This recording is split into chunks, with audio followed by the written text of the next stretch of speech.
Hey guys, what is up? SuperKmanrocks here, and I am here for my LCS playoff primer video. We are finally here. The LCS regular season has come to an end, and it's playoff time, and it's time to get ready for all things playoffs. We're going to be sending 3 of these teams to Worlds, and over the course of this video, we're going to kind of narrow down where my thoughts are for who those 3 teams are going to be, why they're going to be those 3 teams, and all of the stuff in the middle. Not only today are we going to be going over my playoff predictions, going over all of the teams, but we will also be going over my award predictions for the summer split. If you guys are excited for that, let me know down in the comment section below. These primer videos have gone over super well with you guys in the comment section, so I really hope you guys like this one as much as you've liked the LPL and LCK ones that have come out earlier this week. Small plug, if you haven't checked out those videos, I highly implore you to. They're going to be up in the iCard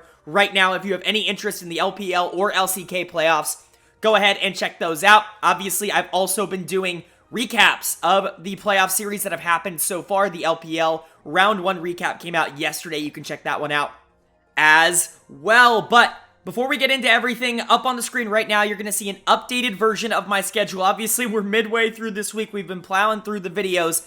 Everything before today has already been uploaded. Obviously, you can go check it out if you want to, but this is the updated schedule. This is when everything will be coming out. Obviously, the LCS recap for the final week of the season, Week 8, came out yesterday. If you're interested in my thoughts on the final super week here of LCS, go ahead and check that out. Videos on the LEC are coming. I know you guys are excited for those.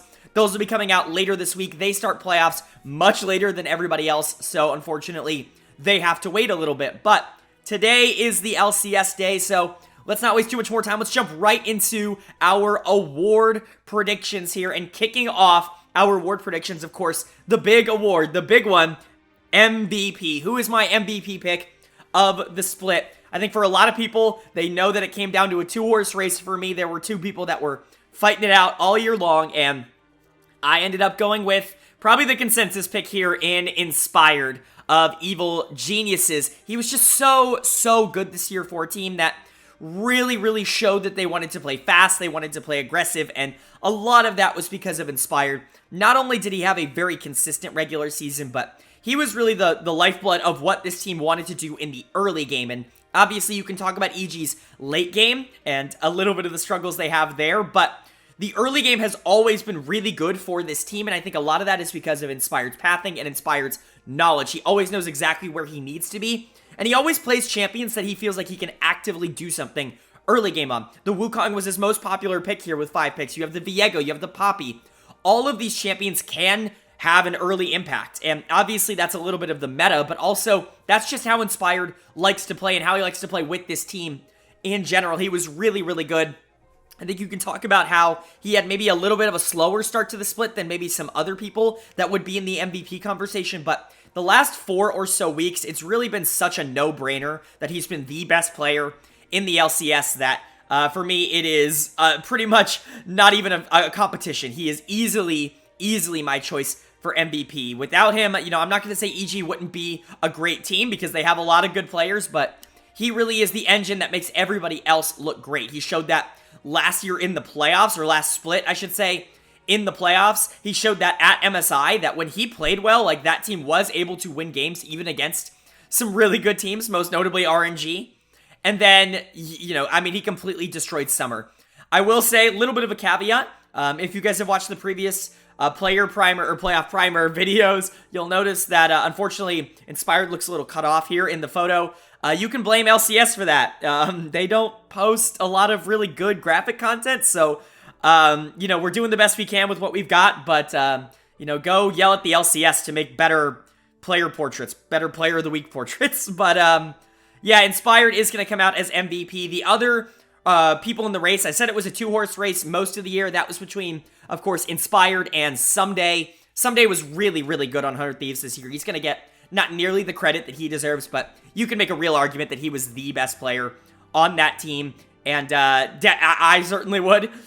He was really solid, and I'm always the bridesmaid, never the bride with Someday, because, man, like, I feel like this is the 4th different year that I've given him second in my MVP voting. Hopefully one day I can give him first and feel confident about it, but He comes in second here. And then third place for me would have been Danny, also on Evil Geniuses. Thought he was really good. If Inspired was the early game kind of player to push forward what EG wanted to do, Danny was the late game version of that. Oftentimes, if they were in a position where, you know, they had to have someone make a big play to take it back, Danny is often put in that position to win it later. But Inspired does so much of the heavy lifting to get there that for me, Inspired was the no-brainer pick for MVP. But shout out to Someday and Danny, who also had very good years. It's just for me, Inspired was a cut above, kind of separated by his final week as well, where he was genuinely fantastic. But over the course of the year, I don't think a lot of people are going to argue that Inspired was the best player in the LCS.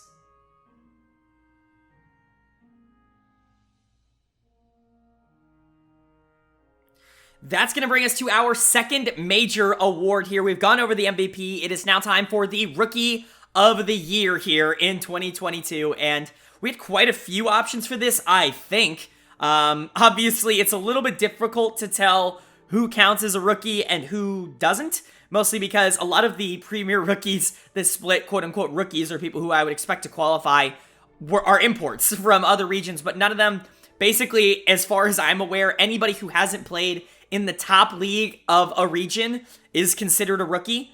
And so for me, my Rookie of the Year is going to go to Takuya on FlyQuest. I believe he counts. I believe he's listed there. We've had players come in, you know, obviously in the LEC all the time, players come in from the ERLs and are able to win Rookie of the Year. So I assume the same would be this, you know, it would be the same in the LCS.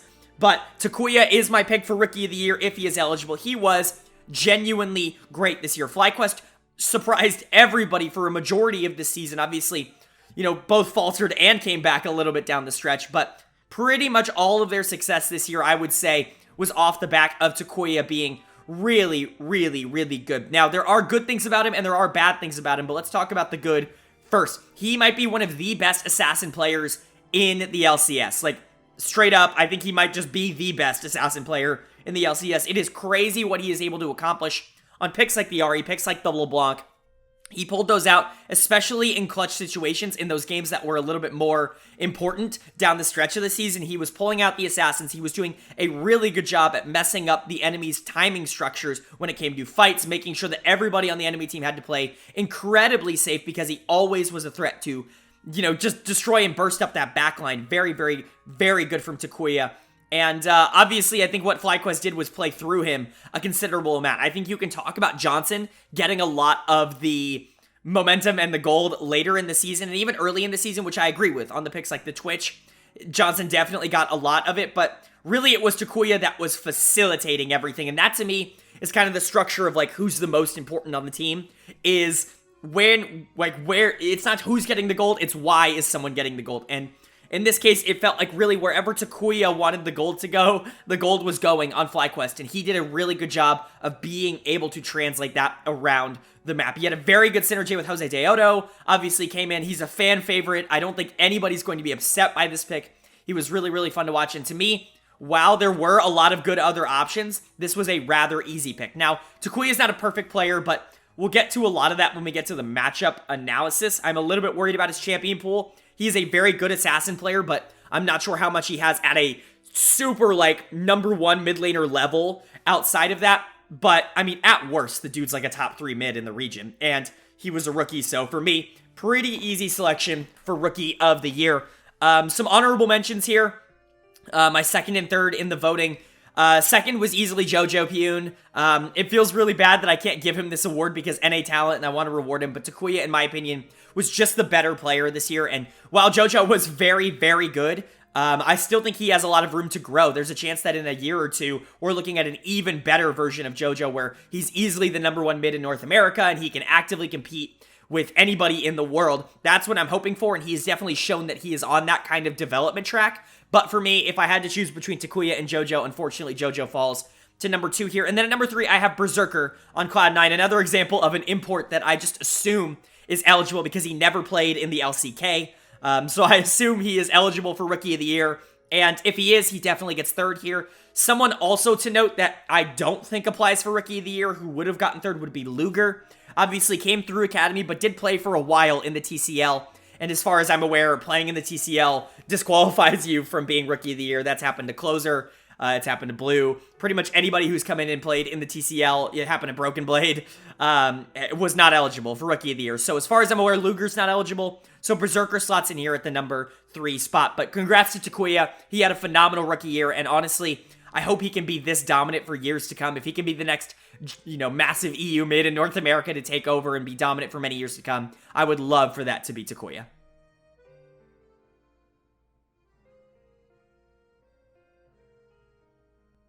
That's going to do it for my 2 major awards, but now it is time to get into our All-Pro picks. Now, as you guys know, this is not necessarily a prediction of what will happen. If you go back and look at the LPL and LCK ones, obviously I got some things right, but I certainly got some things wrong as well. I tend to value performance over, just the team that you're on.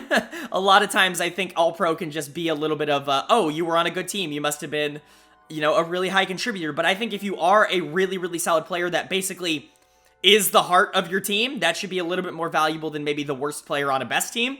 But, just kind of ground rules for my opinion here. We're going to be going over my first team, my second team, and my third team in this video. But we're going to be starting off with the top of the top, my number 1 player in each position in the LCS, my first team, All Pros, and they're up on the screen now. I'll go over it from top to support, and then I'll kind of go into depth with my thoughts. In the top lane, I have Someday from 100 Thieves. In the jungle, Inspired from Evil Geniuses. In the mid lane, Takuya from FlyQuest. In the bot lane, Danny from Evil Geniuses. And at support, Vulcan from Evil Geniuses. So, definitely an interesting group of players right here. Obviously, you see the 3 EG people, but there are a few arguments, I think, to be made. We're going to go top to support and kind of talk about why I put them here, though. So let's start with Someday in the top lane. This, to me, was a very easy selection. I think Someday has gone incredibly under the radar in terms of the grand scheme of things. He has been so good for 100 Thieves this year. Not only is he the best tank player in LCS, in a very good tank meta, I should note, he can also dominate on carry picks as well. We saw it multiple times this year, whether he was on the Gnar,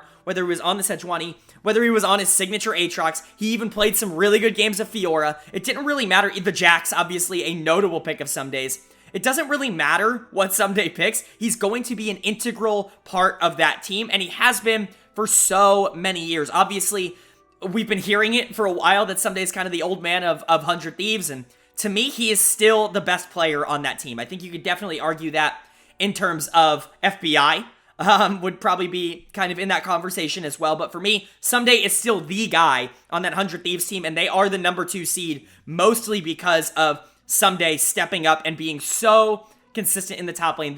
Just the consistency with which he wins lane and is able to translate that into teamfight success. There are top laners in the East that would kill for that level of consistency, for that level of you're constantly going into late game plus 10, plus 20 CS, and then you are able to perform in a team fight.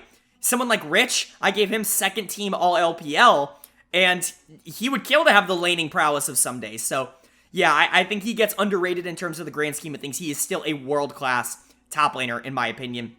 Moving on to the jungle. Not really a surprise here. It's my MVP pick, Inspired. I definitely already went over him, but obviously he was the engine that made EG run. He was very, very solid this year, and he had some really flashy plays to boot. So there's that. And then also another player I've already gone over, Takuya in the mid lane. He was Rookie of the Year, and he's first team All-Pro. That's how good of a year I genuinely think Takuya had. When we talk about this FlyQuest team, yes, they were good, but they would not have been nearly as good without Takuya. And this is what I mean when I value players who were really able to elevate their teams. Takuya absolutely did that to FlyQuest. I know they're sitting at the 6th seed, but at the end of the day, this is not a playoff team without Takuya. I don't even know if they're top 8. And maybe they are, but at the same time, like, he really made that team. And he did such a great job at corralling everybody else that has kind of been inconsistent the past few years that, to me, it was a pretty easy choice for him as the first team All-Pro in the mid lane.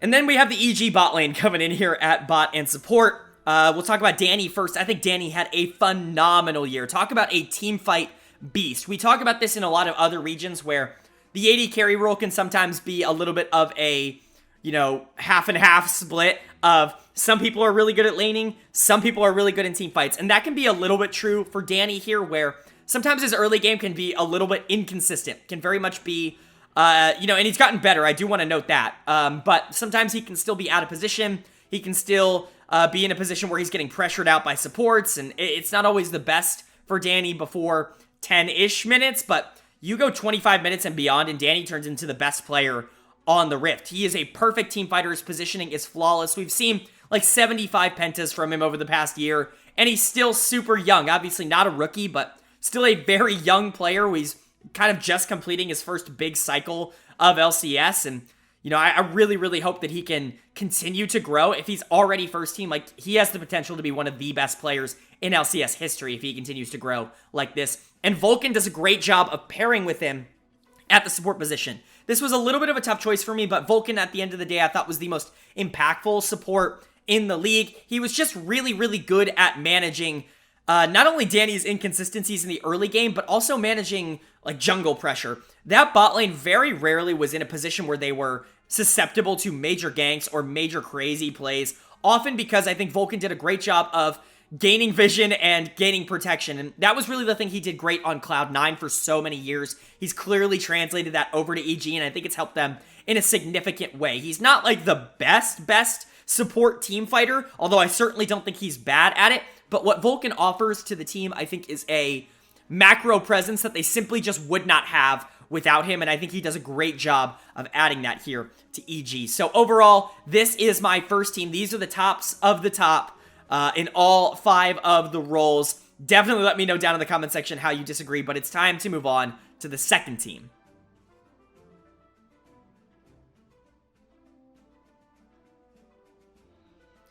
Moving on to the second team All-Pro selections for me. They are going to be up on your screen now, and definitely some interesting ones that I expect you guys to definitely have some arguments over, but let's go over my reasoning for including them. In the top lane, I've got Fudge from Cloud9.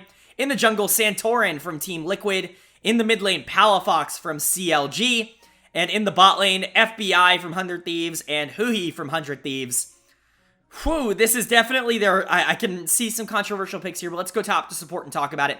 Fudge in the top lane should not be controversial. He was very, very good this split. I was a little bit worried, I'm not going to lie. You can check my mid-season predictions, my preseason predictions. I was a little bit worried about Fudge role swapping back here to top, mostly because he just wasn't all that good in spring.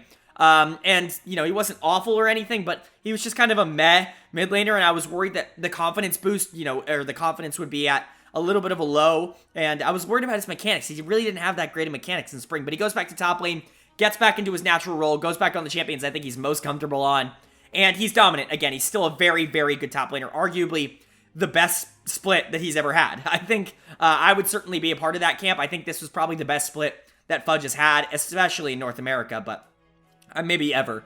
He was really, really solid, and honestly the lifeblood of Cloud9. Obviously, that team really likes to play through Blabber, and Blabber's kind of the focal point of a lot of what they want to do, but Fudge, especially early on in the season, was kind of holding down the fort when things weren't going super hot for that jungle mid duo before they gained their synergy. So, gotta give credit to Fudge. He was one of the best top laners in the region, and shouldn't really be that much of a surprise that he's second team All-Pro.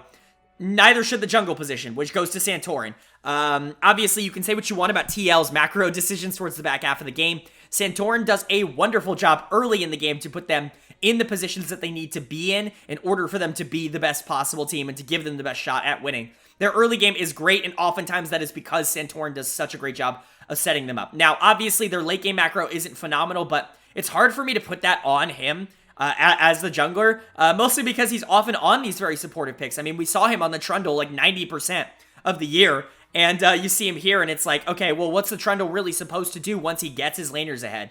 It's not entirely his fault that they haven't been able to capitalize on that. He had a really, really, really underratedly good split, especially towards the middle half when I think TL was really starting to struggle, going on that big consecutive streak of 1-in-1s throughout the week. I think Santorin was like secretly very good and was most often the reason for their wins when they would win, and was almost never the reason for their losses. So big shout out to Santorin. I thought he was really, really good and definitely deserving of second team All-Pro. And then we get to probably my most controversial pick here, which is Palafox here as a second team All-Pro in the mid lane.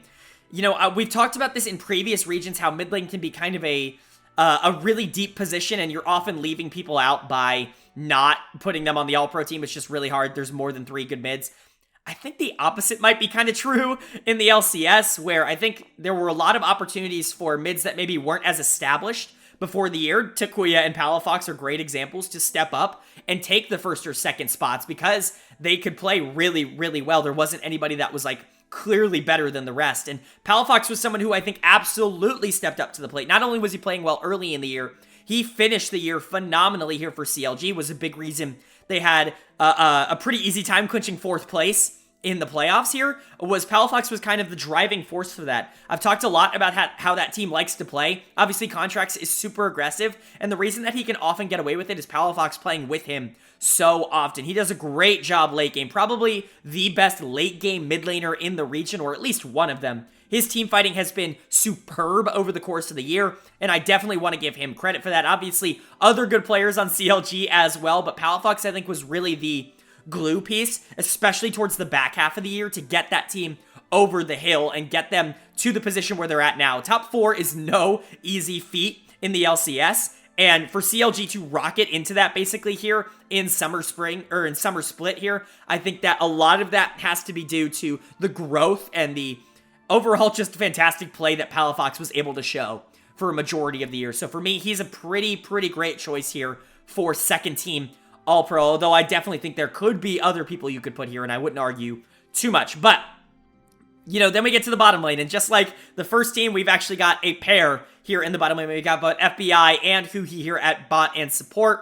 FBI definitely deserves to be here. I mean, talk about the pinnacle of consistency. Like, he just does not lose. He simply does not lose lane. He is the best laner in the LCS, and it's not all that close. I think that's really what 100 Thieves does at a superstar level. Is you look at their lanes, you look at Someday, you look at FBI, and you're like, these guys just simply don't lose. They're so consistently ahead that, like, when they get to the late game, yes, they're good late game team fighters, but really, like, they pretty much always have a lead, and even when they don't, they're really good at getting it back. And a lot of that, to me, is Huhi at support, who does a phenomenal job in the mid game to be able to not only track enemy vision, but also to set up really good plays. We saw that most recently in the deciding TL game to decide who got a bye in the first round of the playoffs. He did such a phenomenal job on that Seraphine. Just an example of a game where he could just open up the map and create so much panic for the enemy team that it allows his team so much more room to actively grow, even if they're behind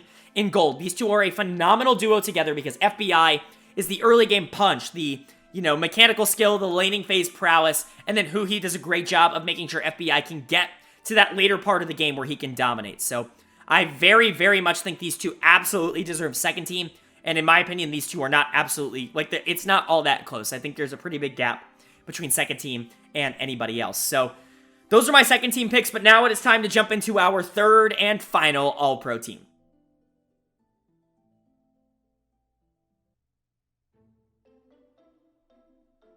Moving on to our third All-Pro team here. Obviously, we've got some interesting selections to go through. There are a lot of good players left that maybe had some down seasons and some up and down seasons. But up on the screen now, you're going to see my third team All-Pro. We'll go over it from top to support. In the top lane, I've got Whippo from Team Liquid. In the jungle, Blabber from Cloud9. In the mid lane, Bjergsen from Team Liquid.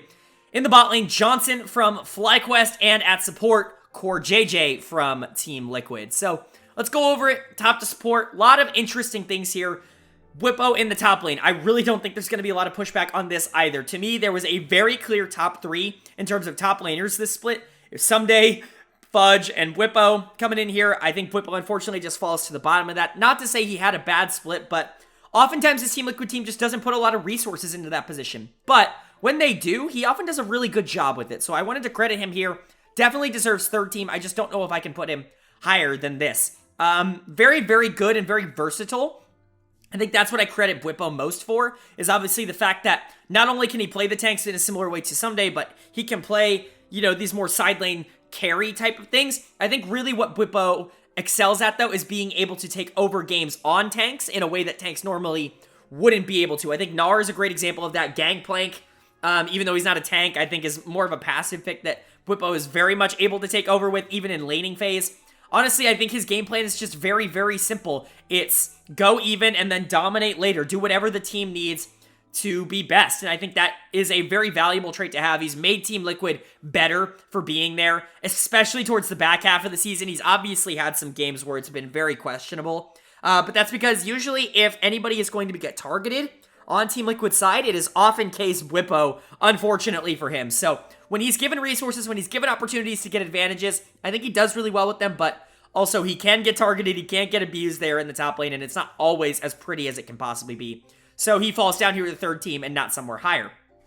As for the jungle position, you've got Blabber here. Now, this is definitely a controversial one to me because honestly, I was very back and forth on putting Blabber here in the first place. I definitely think he's had some very strong moments for a good Cloud9 team, and obviously, he is the engine that makes that Cloud9 team run. Without him, I don't really know what their game plan would look like, and they're still a playoff team, a top bracket playoff team to note. But at the same time, there have been a lot of games this year that Blabber has just very much run it down in, and I was very, very hesitant on putting Blabber in this third team spot. I ended up slotting him in here, most notably because I just don't think there was anybody else that I could convince myself was more important to their team this year than Blabber here, but at the same time, definitely some question marks. I think the things that Blabber does right is when his aggression goes right, he can snowball games so completely out of control that it's not funny. He has developed a great synergy with Jensen in the mid lane. That is something that I think both of them have worked on over the course of the season. It was not looking great at the start of the year, but I definitely think that is something they've gotten better at.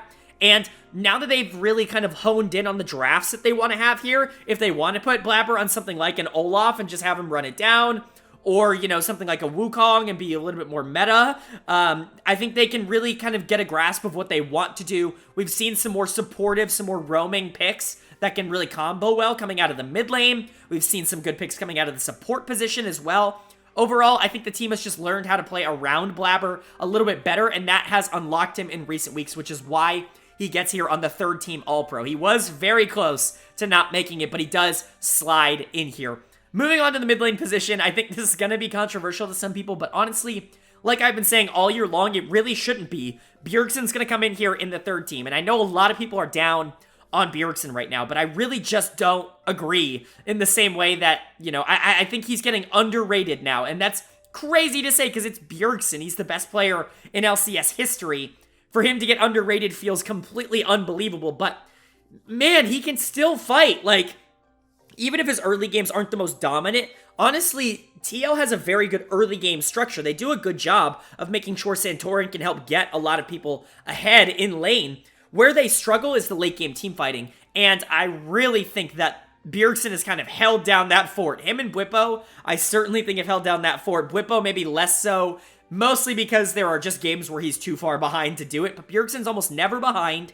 He always comes out of lane relatively easy, and he's a great team fighter. People forget that for the first 3 or 4 weeks of the season, they would have lost 3 or 4 wins, like a win per week without Bjergsen's team fighting there. There were some Swain games at the beginning of the year where he just completely took over and was unkillable in the mid to late game, and he did a great job later in the season playing signature picks like Talia and having an impact in that later game, causing panic on the enemy team. I really think his contributions to this Team Liquid team get completely underrated, and while I don't think I can justify him being higher than third team, although, you know, I do think he has a case to be second team here, I think he falls into a good spot here at third team. Definitely someone who I think deserves all-pro honors, and I just don't think a lot of people are going to be giving it to him with the narrative that's surrounding him this year.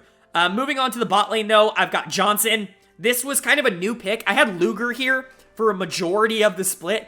I thought Luger was really good, but Johnson had such a phenomenal last week, and obviously, it's been more than the last week. I just think both of those players have been pretty integral to the success of their teams. And Johnson really put on his carry pants in the final week when it mattered the most. And that to me tipped Johnson over the edge for this third team spot. He's had like almost an underratedly good split because I think Takuya is getting a lot of the praise for how well FlyQuest is played. Rightfully so. He is their best player. But when you look at the drafts, like I said earlier, it's not always Takuya that's getting the carry pick. It's not always Takuya that's getting, you know, the person, the moniker of the player they want to play around. Oftentimes that is Johnson on the Twitch, on the Sivir, on a hyper carry in the bottom lane where they want to protect him and they want to give him the opportunity to win the game later. And quite often, as long as he's put in that good position, he can come through in the clutch. Now, a lot of that could be the great surrounding core that he has at FlyQuest. I think Jose Deodo has done a great job of opening him up, and I think him and Afromu, obviously, as a duo, make him better. That has been clear. His year on FlyQuest last year was not nearly as successful without Afromu, and obviously we've seen what happened with Neo this year. Afromu just kind of makes every ADC he works with better, but I gotta give credit where it's due, and Johnson's positioning has incredibly improved. Really, I think that's what it is, right? Is Afro helps a lot with the early game, make sure that Johnson doesn't put himself in positions where he's going into that late game in a bad spot, and then if you can get him there, he does a great job of capitalizing later on in the games, and he's won FlyQuest quite a few games over the course of the split. Very much deserving, in my opinion, of third team All-Pro.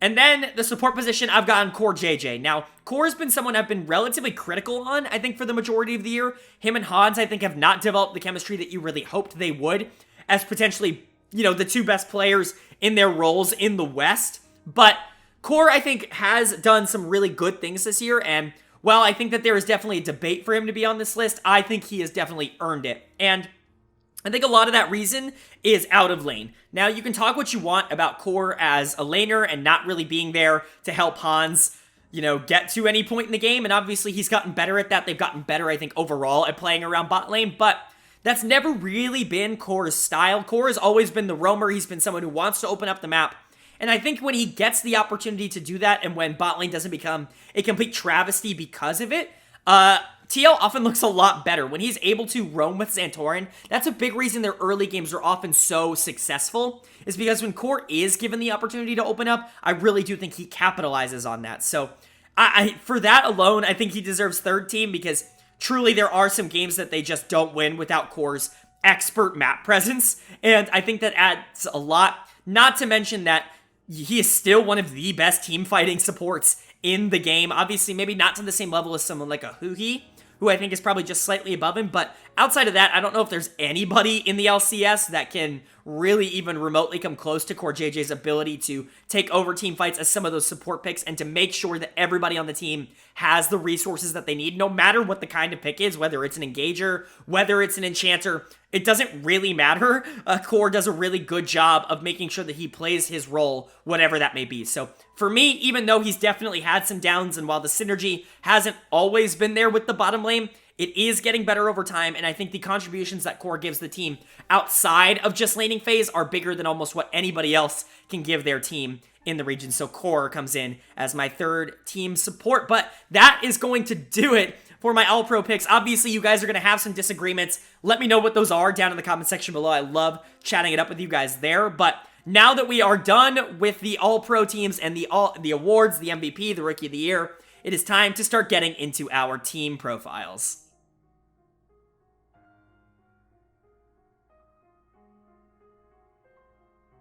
All right, now that we are done with my award predictions here for the LCS Summer Split, it is time to get into our team profiles. And not just our team profiles, we'll be going team by team, talking about, you know, how they like to play, what their strategy is, who they like to play around, positives, negatives, all of that good stuff. But we will also be going into the matchups in the first round that we know are going to be happening. Hope you guys stick around for that. We've got some good content coming ahead, but we're going to kick it off with our number 1 seed in the regular season here, and we're our MSI representatives here from North America, our spring champions, Evil Geniuses, who had a phenomenal regular season, kind of the opposite of what they did last split, where they were kind of shaky in the regular season and then turned it on in playoffs. They are coming into the playoffs now as the number 1 seed, and hopefully they can maintain their form. But up on the screen now, you're going to be seeing, you know, every single player, what they're looking like, all their champions that they played most commonly, their win of the split, their loss of the split, all of that fun stuff. So let's go over, you know, kind of how they played, what they like to do. This team is relatively consistent, although kind of similar to what I said about top esports, there are concerning parts, most notably the fact that they did not sweep any of the top teams. They were not able to sweep 100 Thieves. They were not able to sweep TL. They lost a game to CLG. Definitely concerning, but they did pick up wins over both of those teams. They just weren't able to complete the sweep. So definitely not the most concerning thing in the world. It's just about consistency with this team. How they like to play, inspired, inspired, inspired, inspired. I talked about this a little bit in his segment, and also when I was talking about Danny, where Evil Geniuses is a very clear early game plan where Inspired is kind of their go-to guy in the jungle to create plays, create action in whatever lane he sees fit. We see a ton of Wukong this year coming out from Inspired. He did a really good job on that champion of actively being able to create pressure. Nobody wanted to duel with him, so he was able to go really, really hard in his, macro plays and really was never punished for it. I think that could be something that is exploitable in the playoffs, but that's more of a prediction because certainly nobody has stepped up to try and challenge him for that in the recent weeks. I think picks like Poppy could be good into him, but overall, it's just not what we've seen over the course of the year. Inspired has done such a good job of gaining early pressure in the jungle and therefore translating that into the rest of the map. Usually that's bot side.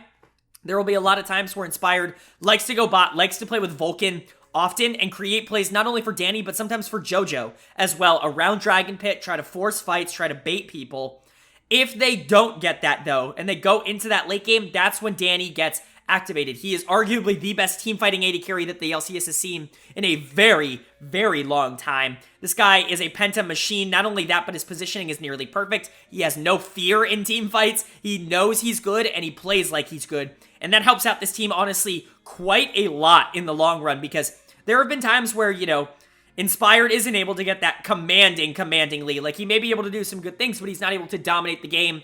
JoJo's kind of going average here, like on the Ahri or the Sylas, mostly helping the team out. Not someone who's going to be getting a ton of the resources in the mid lane, is going to try to play his lane aggressive, but isn't someone who's actively getting a lot of pressure. And it's up to Danny to really make a play, and the consistency with which he makes those plays is honestly astounding. Some great games of Zeri, some great games of Jinx. Obviously, his signature Ezreal is still phenomenal. Even if it's not great in the meta right now, it's still a good pick for him. He just knows how to win games, and that's a trait that I don't think a lot of players in the LCS just have. Danny knows how to win, and he consistently pushes his team to be better and to win games basically by himself. A very, very talented player. So, with all that, where are the weaknesses? Where have the weaknesses been? Well, sometimes the over-aggression of this team can certainly bite them in the butt. I actually think Impact has had a relatively bad split overall. I really don't think he's been all that good. When EG loses, it's almost always because he just gets run over in the top lane, and that's really sad to say because I think Impact was quietly having some of the best splits of his career over the past 3 or so splits ever since his time on EG started. This has certainly, in my opinion, been the weakest of those splits, though. Oftentimes playing picks that he's probably a little bit too aggressive on, picks like the Gangplank, picks like the Gwen. I like him a lot more when he's on these tanks, picks like the Sejuani. I think he does a much better job on, but there are definitely times where Impact can be exploited in the top lane, and the same can be said for JoJo in the mid lane. He's really good at avoiding ganks. He's really mechanically talented, really smart about that, but smart jungle pathers can outplay him, and that has been shown to be the case not only over the course of this split, but over the course of MSI as well, where if you mix up your pathings and, surprise him, he can often be out of position. He really does a good job of tracking his timings and tracking the jungler's timings to know when he can play aggressive, but if you can get inside his head and you can outplay him in that regard, oftentimes he is a sitting duck in the mid lane when he's not expecting you. So those are some things you can do to outplay EG, but at the end of the day, you still have to go up against Inspired, you still have to go up against Danny and Vulcan in the late game.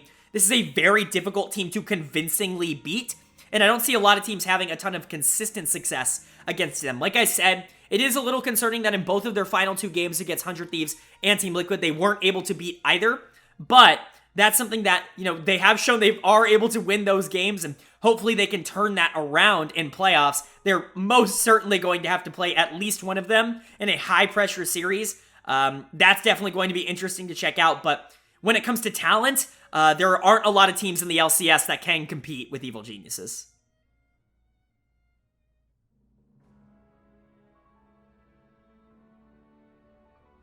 Moving on to the number 2 team in the LCS regular season here, we have 100 Thieves coming in at number 2. They secured their number 2 spot by beating Team Liquid in the final game of the season. A huge win for them, and honestly, they've looked so good over the course of the past few weeks. Obviously, with the exception of the FlyQuest loss in week 8, they've really had no hiccups, and they've looked really, really consistent. Now, I will say, I've talked about this in my weekly reviews quite a bit, but it's not like those wins were the most dominant wins in the world, especially against some of the bad teams in the league. They looked a little bit questionable. They were able to pull it out in the end, which is the important part, but You want to see a team that maybe finishes 14-4 be a little bit more dominant against some of the bad teams in the league. Nonetheless, the record does stand, and they did have a lot of really crucial wins towards the back half, especially, like I said, that Team Liquid one. And, of course, over Evil Geniuses in Week 5, which was a huge win at the time. EG, I believe, was undefeated going into that game. For 100 Thieves to be the one to cut them down, I think was really, really huge for them. But at that same time, you look at their loss of the split, it's not 1, it's actually 2. They weren't able to take a game off of FlyQuest this year, which, good and bad, like, you know, shout out, they were able to do really well against everybody else in the league, but FlyQuest, not so much. Their losses this split were EG, CLG, and then 2 games of FlyQuest, so, you know, they didn't lose to TL, but getting swept by FlyQuest isn't exactly the best sign here. Looking at how they want to play, I've talked about this quite a bit.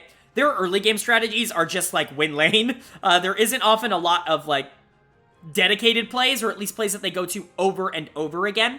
Closer kind of, I think, wings it a lot of the time, which is good. I think Closer is the kind of player who you can get away with that with, but at the same time, not a lot of, you know, pure like, oh, he often goes bot lane or he often roams with mid to go top or anything like that. It's often just some days left in the 1v1, FBI and Huhi are left in the 1v1. Abadage can often be either in the 1v1 or called to roam and help, and it's just about wherever Closer thinks he can get the most advantages. Oftentimes that will be in the enemy jungle. He is very, very good. He's the best counter jungler at LCS. No one's going to debate that, and he looks for it often. If there is a consistent play in the early game for 100 Thieves, it is that. It is the fact that Closer likes to go super aggressive, not only for Crab, and would willingly fight over it, most notably on picks like the Wukong and the Viego, but he would do very similar things in the enemy jungle if he felt like he had the pressure from his laners. If FBI and Huhi are pushing up, he'll go and try and invade that blue. If, you know, Someday is pushing up, he'll go and try and invade that red. Like, he will oftentimes, you know, call his laners over for support and look for more resources. But it's really okay. Like, it works for them. Like, it's not a bad thing. Oftentimes, I would criticize that for 100 Thieves, but the reason it ends up working for them is mostly because they're just better in lane than almost anybody they play against. I don't think that would translate super well at an international level, but Someday is just simply better than every top laner he's going into in terms of lane mechanics. FBI is simply better than every bot laner he's going into in terms of lane mechanics. So they can get away with allowing the 1v1 or the 2v2 to happen because they will often come out on top in this. I think they are willing to invest resources, but it is often around objectives. Whether that be Dragon, oftentimes it's Herald in the top lane. They are willing to conglomerate for things, but it's not often for fights or lane pressure. It's often for objective pressure. And that can be good. Again, that can also be bad because you can become relatively predictable, which is what I'm worried most about for this 100 Thieves team. But the good, like I said, they're just so talented. Someday is just, there's nobody who can compete with him in the top lane in terms of 1v1 top lane mechanics. FBI and Huhi, there's just simply not a lot, if any, bot lanes in the LCS that are going to be able to compete with them in lane in the 2v2. And that's such a powerful thing to say. Oftentimes, if they are pushed up, they can help Closer out, and if Closer gets a lead, usually 100 Thieves has the game pretty much locked in at that point because they do such a great job of making sure that they don't lose leads. They do have weaknesses, though. Most notably, this jungle-mid synergy, which, for some reason, has just been a problem over the course of this split. Now, Abadage has certainly gotten significantly better over the course of the last few weeks, but man, over the course of the beginning, like, I'd say 2/3 of this split, Abadage was not a good mid laner for this 100 Thieves team. And I don't know what exactly that was for him, but I really am still concerned about it. Like, it's not something that I've completely turned around on. I know a lot of people are saying, oh, he's been better in recent weeks, you know, maybe he's figured it out. But it's honestly just been a lot of Azir and Ahri, like, especially the Azir. And that, quite frankly, is a pick that I think it's a no-brainer ban against 100 Thieves. I think it's the first thing I ban. That and maybe Lucian are the two things that I'm just like, I just don't even want to try to play against this in this series. And with that, I think Abadage gets taken down a peg. Obviously, he's got some good games on Ahri in this split, but Ahri, especially on blue side, is super blind pickable. Really, the only counter pick that you have for Ahri that's relatively meta is Lissandra. And even then, like, let's say the 1v1 super boring for Ahri, she can still be super impactful in the late game going even in lane. That's totally fine. And so I really see a world in which Abadage could be pushed down on his champion pool quite a bit. And then, is he going to start performing like he did in the early to mid section of the split again, where he was on this quirky pick that just wasn't working, or, you know, all these, he's not a good Taliyah player, like, in fact, he's a bad Taliyah player. What is the backup game plan for that? That's what I'm worried about for 100 Thieves. Also, in that same vein, if you go up against a jungler who's just going to run it and like really not try to fight closer, but try to impact his lanes, someone like a Santorin, even though the 100 Thieves did a good job against Santorin, what's the backup plan there if Someday or FBI loses? That's where I start to get a little bit concerned. I'm not saying that that's even super likely because they do such a good job at playing safe even when they're getting ganked, but let's say that Someday gets behind. Let's say the FBI gets behind. Can Closer win that game by himself if he does have all the resources? That's something we just really haven't had to see in the summer split. So definitely some things to think about, some things to talk about. Overall, like I said, top to support, this team is pretty much untouchable. I think even they're more talented than Evil Geniuses. They just don't quite have the game plan that Evil Geniuses has. Do I think that that can be good? Yes, because I think that makes them significantly more flexible and significantly less predictable. But at the same time, I worry that not going into a game with a set plan can often mean that if they get down, they have to just completely wing it and try to play from behind. And while they are good at that, the best teams in the league shouldn't allow that to happen. So definitely something to keep in mind there. But overall, I think 100 Thieves is a very good team that has a very good shot at going far in the playoffs. And I don't think a lot of people are going to be surprised to hear me say that.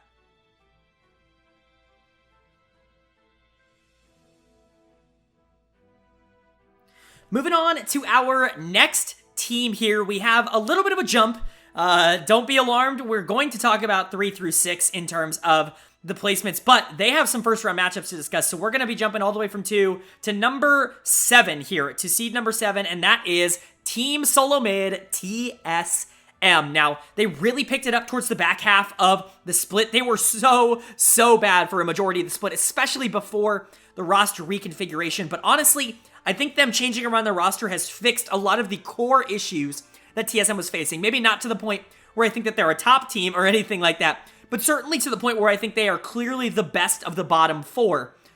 You can see that in their win of the split, their loss of the split, although both of them came early in the year, I think kind of indicative of what this TSM team was for a long time, a team with talent that just wasn't able to use it. They were able to beat Team Liquid in week 2. That's a huge win, especially on that resume. Something that I don't think a lot of people, even now, would probably expect to be able to happen for TSM.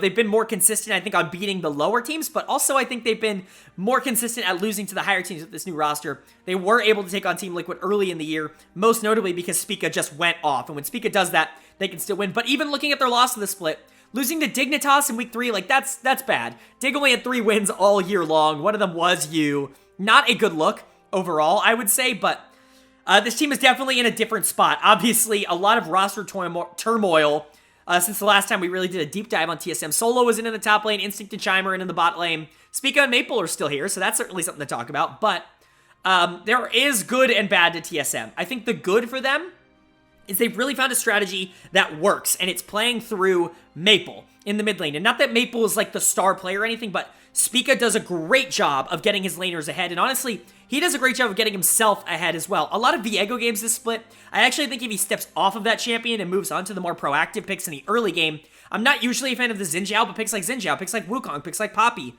I think Spica's going to be put in a really good position to open up his own game and to be able to take over. I actually think Spica is easily the best player on this team. He has been very good all year long. He was honestly, for a lot of the year, in consideration for my all-pro teams, even though TSM was a complete dumpster fire, and that's mostly because he is the lifeblood of this TSM team. When they win, he wins. And I think the other player that really helps out that argument is Chime in support, who has really come in and been like really good for TSM, under the radar good. I said this in my week 8 review, my final week review, but if Chime had been given a full season on TSM, I have a very high probability that he makes an all-pro team here.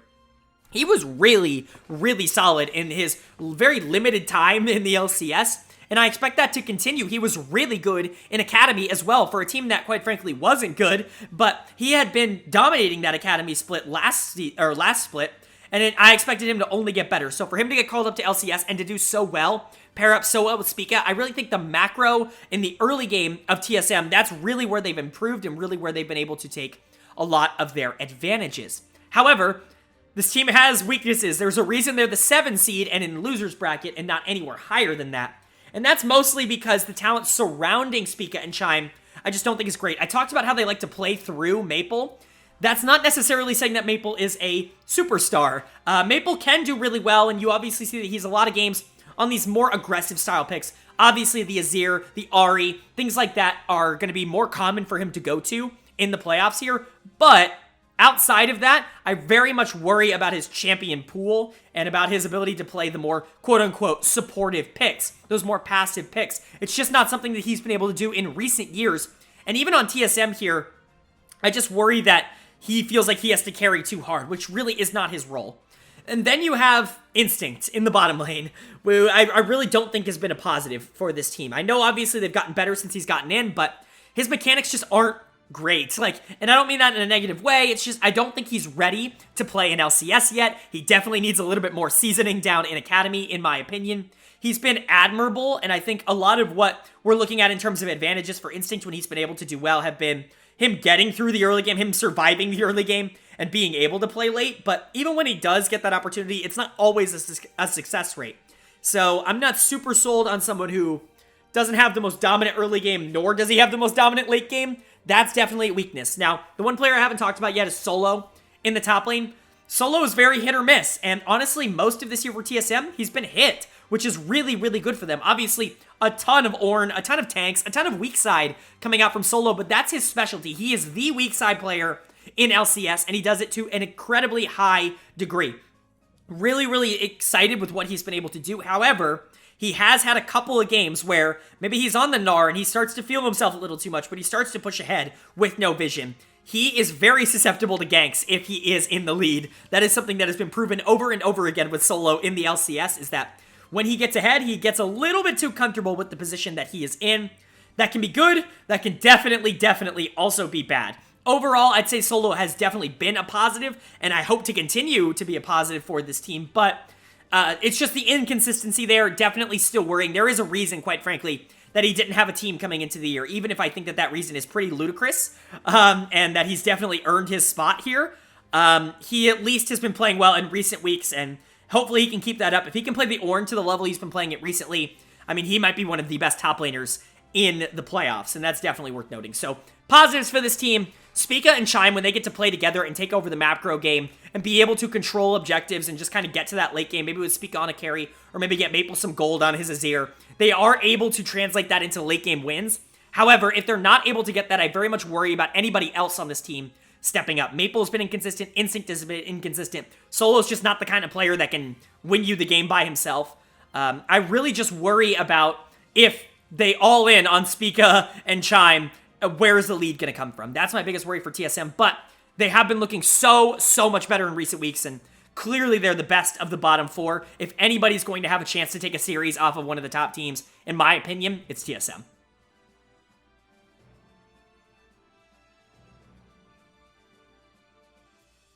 Moving on to our number 8 seed in the playoffs here. We talked about number 7. Let's talk about the other lower bracket team, that one being Golden Guardians. Now, they're going to feel very lucky to have gotten in here into the playoffs because, oh boy, did they not have a very good regular season. There definitely is positives to this Golden Guardians team. I just don't think a lot of them have been recently. They've definitely taken a big dip. I think a lot of that can be shown in their wins and the losses of the split here. Their win of the split against Cloud9 in week 1. Yes, it's a weaker Cloud9 team, but at the end of the day, they looked really good in that game. Licorice especially and Blaze Olive at that time were clicking. They had a very good spring as a solo lane duo, and they were kind of moving in the right direction, but things just completely fell off the wheels halfway through week 5, where it was just like, oh no, now this team can no longer win. Their loss of the split comes against Immortals in week 7. Luckily, they didn't lose to Dignitas at any point, but they bookmarked basically their split with losses, or with wins against Dignitas, where they won against Dig, and then all of a sudden everything started to go downhill, and then they won against Dig to end their season to confirm their playoff spot here at 8. So, you know, let's talk about it. I guess they're in a relatively okay spot, just not a great one. Like, they're the worst team in playoffs. I don't think that's going to really surprise a lot of people when I say that. They're kind of the product of the LCS system being just a tad bit broken, in my opinion. Obviously, a team like Golden Guardians shouldn't make playoffs. I do understand the argument that it is good for a team like Golden Guardians to at least have something to fight for towards the back half of a season. Obviously, if you're one of the bottom 3-ish teams and you're kind of like really out of top 6, like usually that can be a sign to just kind of give up on the split. But, you know, with playoffs looming, it gives you the opportunity to maybe invest a little bit more give you the opportunity to maybe come back and do a little bit of a lower bracket run here. And Golden Guardians definitely went out and tried to make that happen, acquiring River a couple of weeks ago from Dignitas. And while I think that's good, it's not great. River, while he is really hyped up, and I think he had a really good spring for the most part, or he had good moments in spring, I think overall he's been bad in summer. And, you know, it's not to say that Pride Stalker before him was good in this position, but River really hasn't been super dominant overall this year, and I especially don't think he's really changed Golden Guardians all that much coming in. They even tried some more lineup combinations, Leader coming in the mid lane, Prismal coming in at support. They realized that ABO and Ole were better there, and I completely agree with that. Ablaze Olive has kind of been the lifeblood of this team, in my opinion, over the course of the year. Even if he hasn't been perfect, at least he's been trying, and I think that's more than you can say about a lot of the Golden Guardians teams. So let's talk about what they do well. In my opinion, what they do well is not give up. They play pretty aggro. A lot of that's because of Ablaze Olive in the mid lane, who is a pretty aggro mid laner and a pretty aggro player just in general, but a lot of the play around him tends to work, even if the rest of the team doesn't always agree with it. I think when Ole comes mid and plays these weird picks and is able to take over the map, get Ablaze Olive ahead, I think this team is actually put in a really good spot. And they often don't play through that, but that's been their most successful strategy, I think, overall. A lot of times this team wants to go bot lane. They want to try to get 6A ahead because it is a very bot lane dominated meta. When you have picks like Zeri, when you have picks like Sivir that are really strong in the meta, oftentimes you're going to want to try to accelerate those picks, but I just don't think 6A is the kind of player that's really going to be taking over the game at this stage of his career. And he's shown that. He's been fine this year, but he really hasn't been that much of a positive for Golden Guardians. I really think it's been Ablaze Olive that's kind of been the guy for Golden Guardians when they win, which quite frankly hasn't been hardly at all recently. I think another guy who is good in their wins, and I should say specifically in their wins, is Licorice. And I know there's a lot I could say about Licorice because, oh boy, did he not look good for a good section of this year. You could make a case at points he was one of the worst looking players in the LCS. But when this team was winning early in the year and even in their final win of the year, a lot of that was because Licorice was able to get ahead. If he's able to win his matchup, honestly, Golden Guardians gets put in a relatively good position. He's a very good player from ahead. Unfortunately for him, he's just not at all a good player from behind, which is why I think he tends to go to these more aggressive split push style picks, in which I think he really is best on them. But picks like the Fiora, I think are definitely going to be interesting for Golden Guardians throughout a majority of the playoffs, because really I think that's their best shot to win games, is hopefully put Licorice on a pick where he can take a lead, and then hopefully he can snowball that out of control, and you can get advantages in other team fights. That's been how they've won a majority of their games, but obviously highly risky with how Licorice has played a majority of the year, but no strategy is going to be completely clean when it's coming from Golden Guardians anyways, so I really am looking at these two solo laners as the players to watch in terms of if they win, it's probably going to be one of those two. Obviously, River is a good player, but man, he just had such a bad year. Even on Dignitas, he was arguably the worst player for the worst team in the league. Gets brought over to Golden Guardians on the promise that, you know, he's going to get better with a better team around him. And honestly, he doesn't. He really didn't get that much better. He was not good really at all this year. Hopefully he can turn that around. And then there's 6A and Ole, who are just fine. Obviously, Ole loves to pull out these weird picks in the bottom lane. We've seen them flex the Sejuani down there, which I think is super positive for them. But also things like the Dr. Mundo we've seen at points this year in the support position. Those have actively worked for Golden Guardians. And I would expect them to go back to some weird strategies like that in a best-of-5 scenario where maybe they have an opportunity to adapt and to go like, hey, if we know they're going to go this, then maybe we can get this niche counter pick here in the support position. Ole's always been really good at pulling out these weird things, and I think that could definitely be a positive for Golden Guardians. But, you know, overall, I think if you're looking at the grand scheme of things when it comes to this team, I just don't have a lot of hope for them. I don't really see them having any sort of, you know, any sort of fighting power against any of the upper bracket teams in their series. Unlike TSM, where I said, like, they clearly had at least a shot to beat maybe a FlyQuest or a C9 or a CLG or whatever, right? Like, they have a chance. I don't think Golden Guardians, for me, is in that same boat.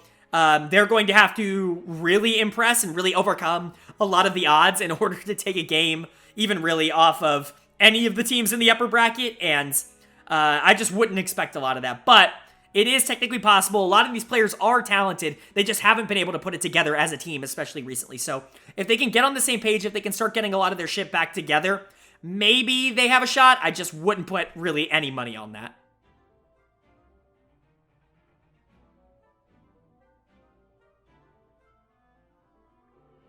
All right, that's going to do it for my team analysis sections on the teams that don't have a confirmed first round opponent already going into playoffs, but that means we can now do our matchup analysis for the 2 first-round series we do know that we are getting. So we're going to kick it off here with the 3-6 seed matchup here between Team Liquid and FlyQuest. A certainly an interesting series. I'm really, really happy we're getting this in the first round. I definitely think this is a very interesting series to talk about, and for quite a few reasons. So let's go over Team Liquid first and foremost.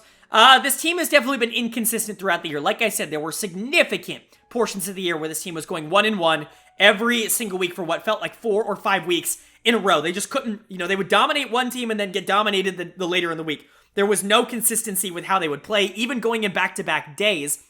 But they really started to turn things around towards the back half here. I felt like they really started to figure out their identity a little bit more. And I think a lot of that has been unlocking Hansama here in the bottom lane, who quite frankly has just been not very good all year long, or all split long, I should say, for Team Liquid. There have been moments, especially later in the season here, where Hansama has stepped up and been pretty good, but overall, he's definitely been the weakness of this Team Liquid team, which is not something I would have expected. And he's definitely he needs to get online. If he's not online, this team really has no shot of being all that good in the playoffs. But with him online, this is still a very scary team. They are the super team in the region for a reason. Like, top to bottom, I don't think you're going to find a more talented team in the LCS, but it's just about putting that together and about making sure it shows up. If you can get Hansama ahead, I've really liked him on these more protective picks, like these more, these picks that he can be a little bit more versatile on, like the Lucian, like the Ezreal. Obviously, these are picks that he was really good on in the LEC. Just go back to it. I know it's not Sivir, I know it's not Zeri, but he's really good at them. Let him play them. I think the Lucian Nami has been a lane that's very much worked for this Team Liquid team, because if Hansama gets a lead, he does a good job of translating that, as does Team Liquid mostly as a whole. It's just about when that doesn't happen, when they go even. They often lose their minds when it comes to macro in the late game. Obviously, there are definitely some interesting matchups to point out, but we'll get to that now that we're talking about FlyQuest, who is... I don't know what to think about FlyQuest. They were really good in the final week of the season. Really, really good. They were close to winning that tiebreaker against Cloud9. They went 3-0, though, in the regular games, but that was coming off of a stretch where they hadn't won a game in 2 weeks, and that was not good for them. Like I said when I was talking about a lot of these players, a lot of what FlyQuest wants to do revolves around Takuya in the mid lane, and that's good. Obviously, he's your best player. You want to rotate around him, but a lot of that is Jose Deodo, Aframu, Johnson trying to enable that, or Takuya enabling them, which I think is a positive for this team. However, it's the consistency with this. Really, when you're looking at the lineups of all of the teams in the top 6, FlyQuest is going to strike you as one of the weakest just in terms of players. Obviously, them and CLG are definitely on that level, but FlyQuest definitely has some major question marks that I want to bring up. Not only have they not beaten Team Liquid this year, which is definitely something to keep in mind, but Johnson and Aframu, while they were really good in Week 8 and definitely a huge push forward for this FlyQuest team, weren't like the most hyper-consistent throughout the year, and you are going into Hansama and Core JJ. Even if they're not at their absolute best, they're still a very scary bot lane that can do a lot, and especially Johnson, who likes to play these more scaling picks. He likes to be that late-game team fighter. He likes to get help from Jose and Aframu to get to that part of the game. He'll position really well, and he'll set his team up for success in that way.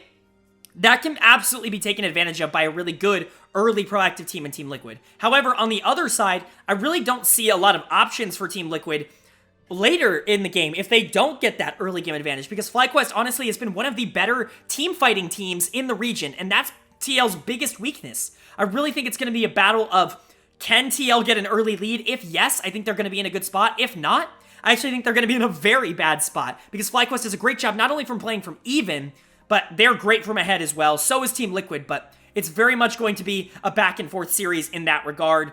Top lane is definitely a matchup we're going to be looking at. Bwipo should have a pretty huge edge for Team Liquid in this regard, but Philip has honestly been surprisingly good on weak side duty. Not only, did we think he was more of a Camille player going into the season, but he's really opened up his champion pool, whether that be the Gwen, whether that be the Sejuani. These more meta picks that have come out, you can play them a little safer. He's done a really good job on those picks, and maybe he can just not be a problem. However, we know Bwipo is going to try and take advantage of that matchup. He did that almost both of the times that they played against each other in the regular season, but that's not my matchup of the series. My matchup of the series, my key matchup of the series, is going to be in the mid lane here, as of course, we have Bjergsen taking on Takoya. This should be a no-brainer for a lot of people. Both of these players have been integral to their team's success. Obviously, Takoya is what FlyQuest likes to play around. Bjergsen is a lot of the late-game heavy lifting from Team Liquid. Whether or not you want to talk about that being, their weakest part of the game or whatever, Bjergsen does his absolute best to be in that conversation. Statistically speaking, I think they're very, very close. Obviously, Bjergsen has some really great laning stats. He's first in the league in goal difference at 15, which is absolutely huge, but he's significantly lower on the damage percentage. I think that just shows you that TL is a little bit more of a flexible team. But that should show you what Takoya is. He's second in the league in damage percentage in terms of mid laners. And that really shows off that he is super important to what this FlyQuest team wants to do.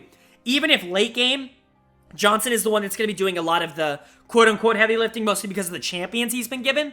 Takoya has a lot of responsibility in that late game, mostly on those assassins to keep the enemy team guessing.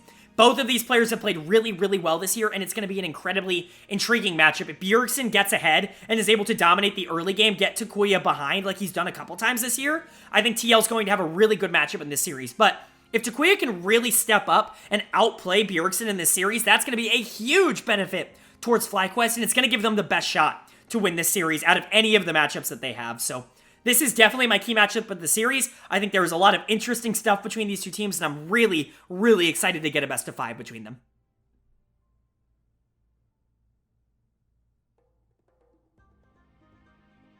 Moving on to our second first round matchup here. We talked about the 3-6 series. It's time to get into the 4-5 seed series. Of course, that is between Counterlogic Gaming and Cloud9. A battle of two pretty historic teams here in the LCS. Both of them having kind of opposite seasons. I think some had some high expectations for one of these teams and some low expectations for the other. One overperformed, one underperformed. Let's go ahead and talk about the overperformer, CLG, here coming in at the 4 seed. They've got to be stoked, not only to get the 4 seed here, just in general, but to, be a top 4 team in the LCS. No one expected that out of this roster, and it's been a lot of overperforming from some of the players that maybe you didn't expect. I think a lot of people could have seen Luger and Poom coming. Luger and Poom have been awesome all year long, especially Luger. He's been so ridiculously consistent down in that bottom lane. I've talked about it on the weekly recaps all the time. I can't remember a single bad Luger game all split long. I don't think they happened. He was very close to making my all-pro teams. He was really good for CLG for a majority of the year, pretty much all of the year. Even if he wasn't like the central focus, like the big star for CLG, he was so generally consistent that it definitely deserves praise here. And him and Poom have a great connection. Obviously, they came to the CLG team together after playing on 100 Thieves Academy, and they've continued that. This bot lane has been great, a huge plus. But I don't think a lot of people could have expected the emergence of Palafox like they got this year. Obviously, he has been a pretty highly touted prospect for a little while now, ever since his time on Cloud9 Academy. Even, obviously, before that on Optic Academy, he was still a pretty highly touted NA mid prospect. And he's been given a few opportunities in the LCS, and it's never really stuck. But he gets an opportunity here at CLG, and he really takes advantage of it in this split, having easily the best split of his career in the top league here. As he was an all-pro team. He was an all-pro player for me. He was a central carry for the number 4 team in the league, and that's got to be something, right? Like, props to Palafox, really emerged. You have Contracts in the jungle, who has some great games, has some bad ones. You have Dokla in the top lane, very similar, hit or miss, and that kind of defines the CLG team. Very much a team that when they win, they can win big, but they can also lose pretty big. And so it's very much up to which team you get on that day. Moving over to Cloud9, though, they're a little bit more consistent, I think, than that.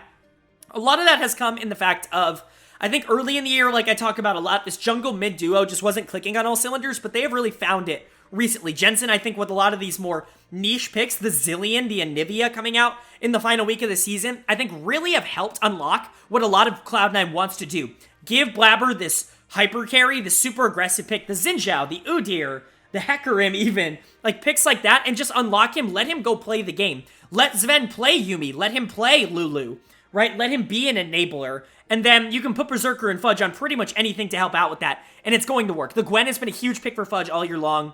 Berserker obviously is a great Zeri player. We've seen it a couple times, but he's really so versatile that I'm really not, like, I think he can play pretty much anything in that bottom lane, especially in this current meta where it feels like most of the bottom laners are at least relatively playable. I'm really not worried about draft in that respect. I think matchup-wise is where it gets interesting between these two teams, because when you're looking at CLG versus Cloud9, I think the first thing that's going to pop out to you is the mid-jungle matchup, which we'll get into in a little bit more depth later, but I think there are some interesting matchups all over, most notably bot lane. Berserker and Sven, while, you know, they maybe haven't performed up to expectations, or at least they haven't been the focal point of this team. But as we know with this duo here, they have the talent. It's Berserker and Sven. We know that Berserker, I ranked him at #1 in my AD carry midseason player rankings for a reason. I think he's the most talented ADC in North America. We know he can take over games if they wanted to play through him. And Sven has honestly taken to the support role in a very positive way. He's been very good at it, obviously, mostly on 2 champions, Yuumi and Lulu here, but I think even on the Nautilus, he's been fine. It's just mostly been Enchanters that I think Sven has gone to and used his more macro sense to play a good game rather than him being, like, super great on the lane champions. But overall, I just think, like, this matchup is going to be interesting because there's a chance Luker and Poom get a pretty big lead here, but there's also a chance that it goes even. There's a chance that Berserker and Sven get a lead. I think it's going to be very interesting to watch. I don't even know what to predict for how this bot lane's going to go. I think it's very, very intriguing, but I can't delay it any longer. Let's go ahead and get into our key matchup of the series. And that for me should come as no surprise to anyone. It's going to be the jungle matchup here. It's going to be Contracts versus Blabber. Not only are both of these guys the focal points for what both of their teams want to do in a majority of their games, but both of them are good players. Blabber especially, obviously, look at those numbers. #1 in damage percentage, #1 in damage per gold, #1 in damage per minute for all junglers. This guy is a beast when it comes to taking over the map for Cloud9. He is the focal point for this team, and they drive everything through him. And it's intriguing that he is going up against someone like Contracts, who honestly has a lot of really good traits, a lot of really good games this year. He was close to my All-Pro as well, but the thing about Contracts is he is the same player he's always been. He's either going to take over the game, he's #1 in gold difference at 15, he's either going to have this really good game and do a lot of damage and be a huge carry threat, or he's going to completely int. And if you get the bad Contracts, I simply just don't see a world in which Blabber doesn't completely take advantage of that. Very similar to how he did in their most recent matchup in the regular season. I think this matchup alone is pretty much going to determine the series. If Blabber wins it, I don't see a world in which C9 loses. If CLG wins it, I don't see a world in which CLG loses. So I really think it's up to, do you think Contracts or Blabber is going to play better? It really is going to come down to the day. Both of these guys can be super hot, super cold.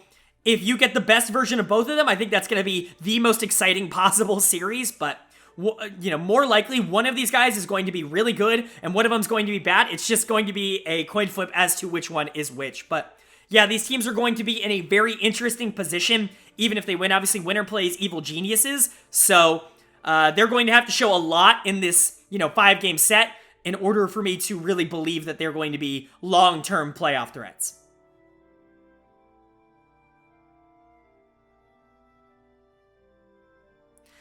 All right, that is going to do it for my award predictions, my team overviews, and my matchup analysis for both of the round 1 games that we at least know are going to happen. Obviously, I can't quite predict what the 2 lower bracket games are going to look like, but I'm going to predict them here in my bracket prediction. We've reached the part where now I give you my full playoff bracket predictions. There's a lot going on in this, so obviously there's going to be some you agree with, some you disagree with. This is kind of a conglomerate of all of my thoughts. I'm going to go over some of the matchups in detail as to kind of the interesting parts of what we might get. However, I want to point out the LCS playoff bracket is not explained anywhere in terms of how lower bracket gets seeded, and so I just did my best with what happened in previous seasons, although not exactly the best guide. So bear with me if some of this is like wrong with how it plays out, but you know, I did the best that I could. I don't think it really changes all that much. But up on your screen, you're going to see the current bracket for LCS. You're going to see all the teams positioned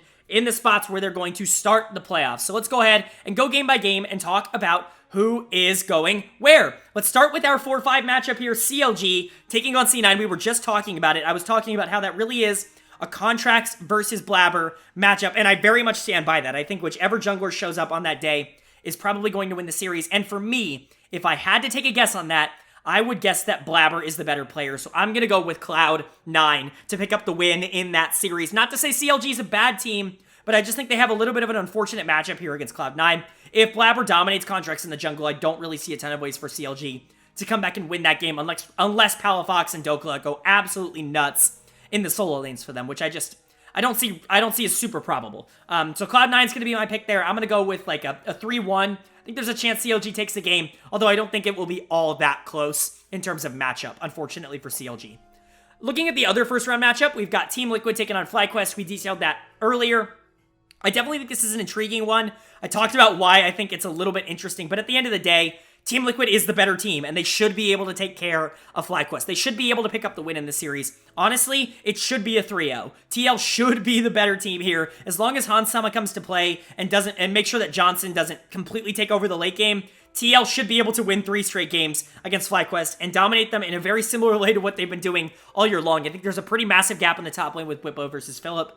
And honestly, I just think the talent gap is a little bit too much for FlyQuest to overcome. So that sends both CLG and FlyQuest to the losers bracket. Now, I have them ordered like this because in recent years, since this playoff format has been adopted, it looks like the 8 seed always plays the higher seed in lower bracket. I know upper bracket does not reseed. They get to choose their side, but it looks like lower bracket does get to reseed, I think, kind of. So let's go ahead and talk about it as if it does, because this is how it's worked in the past few seasons. That brings us to a 6-7 matchup, which I actually think is relatively interesting here between FlyQuest and TSM. I actually think the series would be a lot closer than people give it credit for, but at the end of the day, I do think FlyQuest would be able to pick up the win. Now, I do think it would be close. I think TSM is actually a really bad matchup for FlyQuest overall, but FlyQuest is the better team. Takuya should obliterate Maple in general, and I think Johnson and Afro Move versus Instinct and Chime is going to be a huge problem for TSM, even if I see the top side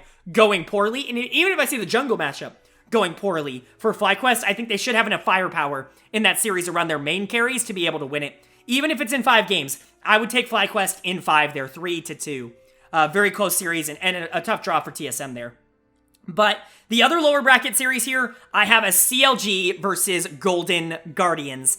And another interesting matchup here, but this one is not close. This should be CLG all the way. They are just simply the better team. Golden Guardians, I'd be shocked if they take a game in the playoffs here against CLG or against C9.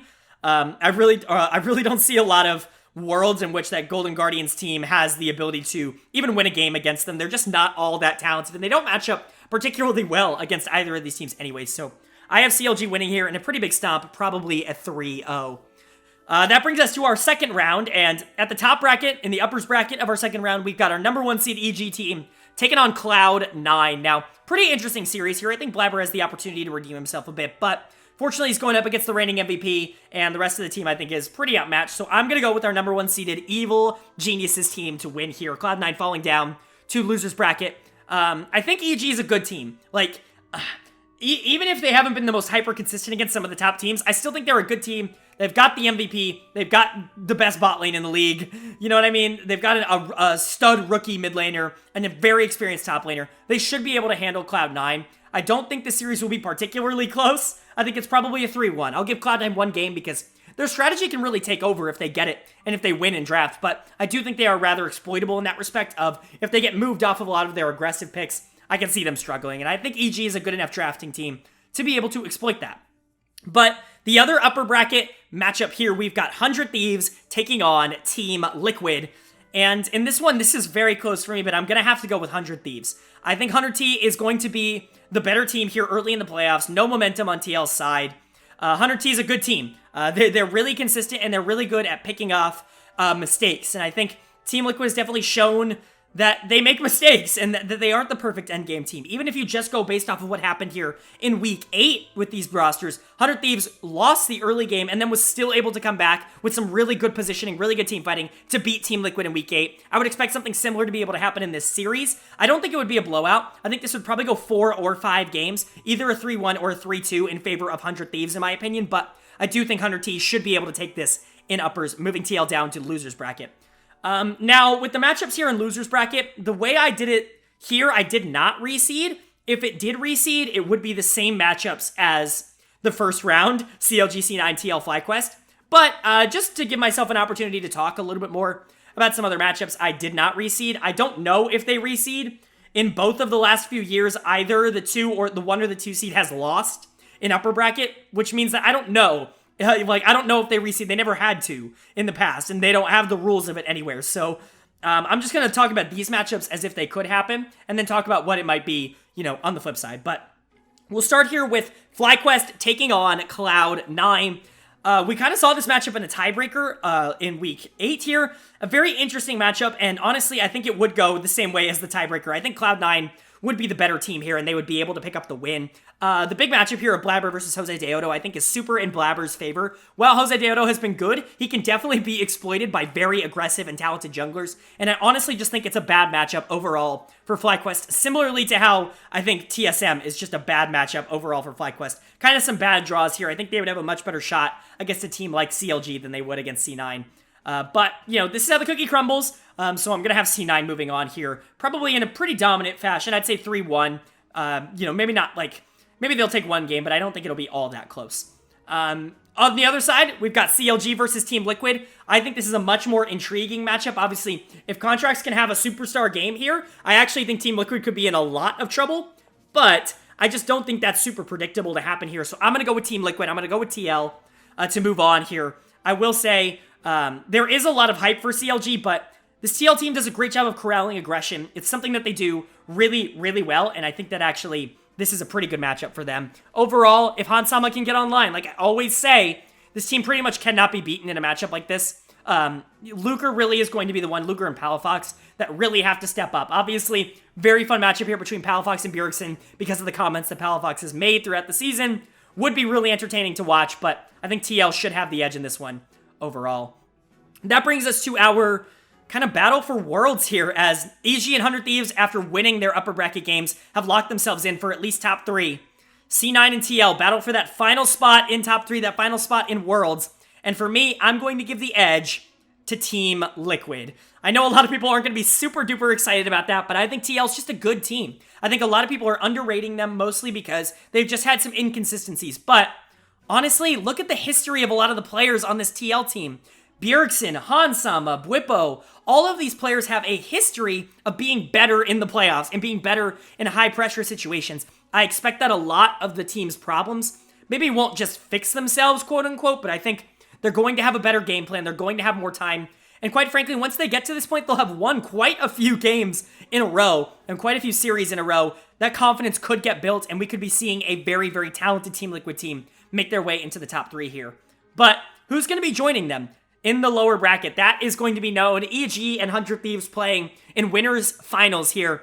And I think in maybe a little bit of an upset, I've got 100 Thieves winning this series. I do think it would be close. I think probably a 3-1, 3-2, somewhere in that respect. But honestly, 100 Thieves is a very good League of Legends team, and I think they actually have a pretty good shot to just be better than Evil Geniuses. Now, EG has higher highs. I'll give them that. I think when Danny and Inspired get online, it's very difficult to stop them, but 100 Thieves does a great job at making sure that things like that aren't possible. Someday is going to have a field day in the top lane against Impact if he's playing like he has been all split. That's a matchup that actually Someday exploited really hard last time they played, and it's not like the players on 100 Thieves in these key positions are bad or schmucks or anything like that. You've got, yeah, Danny's there, but you've got FBI, maybe the only other AD carry who I would trust just as much as Danny. So overall, I'm going to go with 100 Thieves to win this and move on to Grand Finals.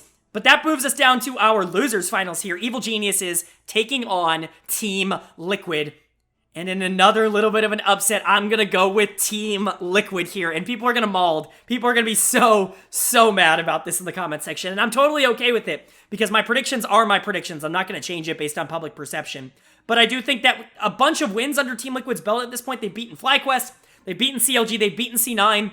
That's the confidence that this team needs in order to put themselves in the position that everybody thought they should have been in at the beginning of the year, which is a clear-cut finals team. I think if this is how the bracket shakes out, Team Liquid's actually in a really good spot to be a better team than EG. I do think they're more talented. And we can talk what we want about Inspired and Danny being better than anybody on TL throughout the course of the year, which I do agree with. But as a 5-man unit, I really worry about the matchups in particular. Not only does Danny not have a lot of opportunity to roam and to be super proactive in the early game here, he's going up against Core JJ, who, quite frankly, is just going to leave him alone. Like Danny's not going to get a lot of opportunity to scale out into the late game here. I think his Core JJ is either going to stop him, or he's going to full engage on someone like Jojo, who, is super over-aggressive in the mid lane. I already talked about it. Like, Core JJ, I think, and Santorin do a great job of corralling that aggression. Yes, they have not been able to beat EG all year long. I think that ends here today. And that brings us to our grand finals matchup of 100 Thieves and Team Liquid. Something that I think a lot of people would be kind of bored by, but honestly, I'd be really excited by it. And let the mauled roll. Let the mauled roll in because I'm picking Team Liquid to win the LCS Summer Split in 2022. People are not going to be super happy about this, but I really do believe that if this team gets this confidence ball rolling, if they can get a bunch of wins under their belt in a row, they're going to be pretty much unstoppable to take down in terms of the LCS. And I can very realistically see Team Liquid going to Worlds as our #1 seed. I do think this series would be close, especially with Team Liquid having a lot of momentum. This could very well go to 5 games. I could see 100 Thieves being a matchup problem for TL because they have such a good early game and they are good at transitioning it. But at the same time, Team Liquid, it may even have a better early game. That's really what it's about here. And if they're just more talented, that's kind of the big selling point that 100 Thieves has going for them, is someday always wins lane, and FBI always wins lane. If they're not in positions where they're like that, I can see TL being able to take a series. And also, nobody beats TL like 45 times in a row, right? Like, that's what I would guess. And so for me, my bold prediction here for LCS Finals is that we're getting 100 Thieves versus Team Liquid, and Team Liquid takes it in 5. Whew, so there you go. There's my full bracket predictions for the LCS. It's not going to make everyone happy, but let me know what your predictions are down in the comment section below. Let me know what you think of my mock bracket here. I definitely think there's going to be some disagreements on it, but that's the fun of it, right? Is that we're going to disagree and we're going to have arguments. We're going to have conversations about it. That's all I hope to start, is these conversations. So if you guys enjoyed, please go ahead and leave a like. Obviously, these playoff primer videos are a blast to make, but they do take a ton of effort, and it would really mean a lot to me if you guys did leave a like if you enjoyed the content. But yeah, with all that being said, I hope you all are having a great day. I hope you continue to have a great day, and I will see you all later.